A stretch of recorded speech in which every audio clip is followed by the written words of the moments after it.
ခမငှက်ပြောသည့်တလုံးကိုအငှက်မထင်းခွာစားလိုက်တဲ့အခါတင့်ခန္ဓာကိုယ်ထဲမှာဘလို့အန်အောစရာခီးစံတစ်ခုစတင်သွားလဲဆိုလာသိပါသလားအပေါ်ယံကြည့်ရင်ယိုရှင်းလာတဲ့ဒီအသီးလေးကတင့်ရဲ့အတွင်းကဘာပါတော့စွမ်းအင်စေယုံကြီးတစ်ခုလို့အလုပ်လုပ်ပေးနေတာပါပထမဆုံးငှက်ပြောသီးကိုကိုက်လိုက်တာနဲ့တင့်ရဲ့သွားတွေကသူ့ကိုနူးညံ့တဲ့အနှစ်ထအောင်ကြိတ်ချေပေးလိုက်ပါတယ်ဒီနေရာမှာတကယ့်မော်ပညာကစတာပါတင့်တွေးထဲမှာပါတဲ့အင်ဇိုင်းတွေကငှက်ပြောသီးမှာပါတဲ့တကြားတက်နဲ့တဘာဝအမြင့်ဓာတ်တွေကိုချက်ချင်းစတင်ခွဲဖြက်ခြေဖြက်ပေးလိုက်ပါတယ်အဲ့ဒီနောက်မှာတော့အဲ့ဒီအာဟာရအနှစ်တွေဟာအစာရည်မျိုးပြုံးတခြားအစင်ကြီးနဲ့စီးဆင်းသွားပါတယ်အစာရင်ထဲကိုမရောက်ခင်မှာတင်သူဟာတဝက်တစ်ပြက်ခြေဖြက်ပြီးပါချင်နေပါပြီ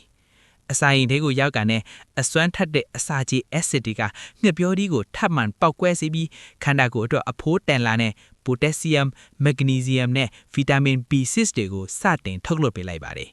ဒီအစစ်မှာငှက်ပြောသီးဟာ chime လို့ခေါ်တဲ့အာဟာရဓာတ်အပြည့်ပါတဲ့အရေးကြီးအဖြစ်ပြောင်းလဲသွားတာပါ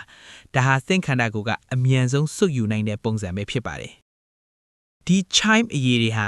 ဦးသိန်းတဲကိုစီးဆင်းသွားပြီးအဲ့ဒီရှိတဲ့ V line လို့ခေါ်တဲ့တင်းငယ်လာတဲ့အဖူးလေးတွေကသစင်အာဟာရဓာတ်မှန်သမျှကိုသွေးကြောတွေကိုလျှက်စစ်စီးသလိုချက်ချင်းစုပ်ယူပို့ဆောင်ပေးလိုက်ပါတယ်သွေးကြောတွေရောက်သွားတဲ့ potassium တွေကတည့်ရဲ့နှလုံးခုနှုံနဲ့ကြွက်မိုးတွေကိုအားထည့်ပေးတယ်အမြင့်ဓာတ်ကအစာကြေစနစ်ကိုကောင်းမွန်စေပြီး vitamin B6 ကတော့တစ်အုံတော့ရဲ့စွမ်းအင်လမ်းကြောင်းတွေကိုမီးမောင်းထိုးလင်းထင်ထော်စေပါတယ်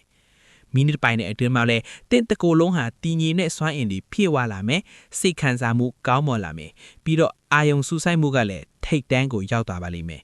ငှက်ပြောသီးဆိုတာတရေစာတတ်မဟုတ်ပါဘူးခန္ဓာကိုယ်တစ်ခုလုံးကိုရှင်သန်နိုးထွားစေတဲ့ super energy boost တစ်ခုပဲဖြစ်ပါတယ်